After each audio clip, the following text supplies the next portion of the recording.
سلام به چنل خودتون خوش اومدید. من امیر هستم. داخل این چنل چالش‌ها و ویدیوهای سرگرم کننده میتونید مشاهده کنید که من هم تیمیم داخل اونا هستیم، مثل بازی‌های 2K25، فیفا 25، ای فوتبال 25 و همچنین بازی GTA 5 رو میتونید داخل این چنل مشاهده کنید.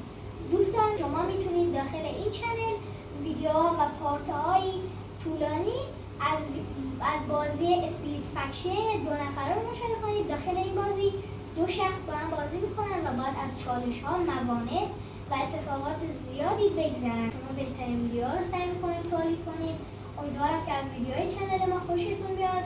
دوستان ما داخل این چنل تلاش میکنیم که بهترین ویدیو و با بهترین امکانات و بهترین وسایل برای شما ارائه بدیم. لایک و ساب و کامنت این چنل یادتون نره.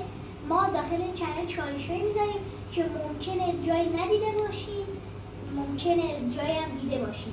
داخل این چنل چالش‌هایی مثل بازی کردن با چشم بدیم که شما کیف کنید. اگه میخواین بدونید اطلاعاتی که در مورد بازی‌های میذاریم رو و این چیزا رو بدونید، از شریکم درخواست میکنم که بیاد داخل ویدیو. خدا نگهدار از همه شما. لایک و ساب این چنل حتما یادتون باشه. به چنل گیم چنل خودتون خوش اومدید.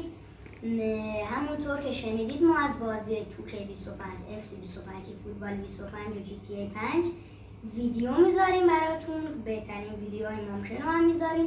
اگه براتون سواله که چه نوع ویدیوهایی میذاریم الان بهتون میگم. بازی 2K25 اینجوریه که ما گیم پلی های چالشی یا ساده، یونیورس، جنرال منیجر، مایرایز و شیس و آموزش ساختن سوپر استار آرنا یا حتی اتایر یه سوپر استار براتون میذاریم. شاید هم بخش آنلاین رو در نظر گرفتیم.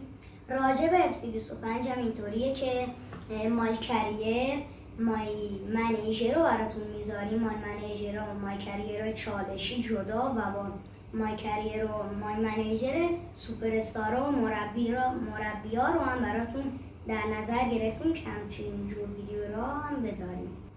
و گیم پلی های جذاب چالشی با یا گیم پلی راشو براتون میذاریم تو FC25. راجع به GTA 5 هم میتونم بگم که اول مراحل بازی رو براتون میریم، یعنی آموزش مراحل بازی رو تو 2-3 هفته براتون تموم میکنیم. بعدش هم مراحل چالشی، بازی‌های چالشی، ویدیوهای چالشی مثل یوتیوبرهای دیگه که از GTA ویدیو میذارن. و راجع به فوتبال 25 هم اینطوریه که ما برای فوتبال 25 حدود 2 هفته یه بار یه ویدیو گیم پلی چالشی خیلی جذاب FC25، فوتبال 25 یا GTA 5 هستید، میتونید توی قسمت کامنت ها نظرتون رو برام بنویسید که من نظراتون رو نگاه کنم و هر بازی بیشتر اسمش تو کامنت ها اومد اولین ویدیو چنلمون از اون بازیه. و اگرم بازی های انحصاری دیگه‌ای مثل گاداوار، اسپایدرمن و چیزهای دیگه هم خواستید میتونید توی قسمت کامنت ها اسمشو بنویسید. و همچنین من و یارم میتونیم از بازی اسپلیت فکشن براتون حدود 4-5 پارت در 1 ماه آینده بذاریم از بازی 2 نفره اسپلیت فکشن که باید از موانع و چالش‌های این بازی عبور کنیم.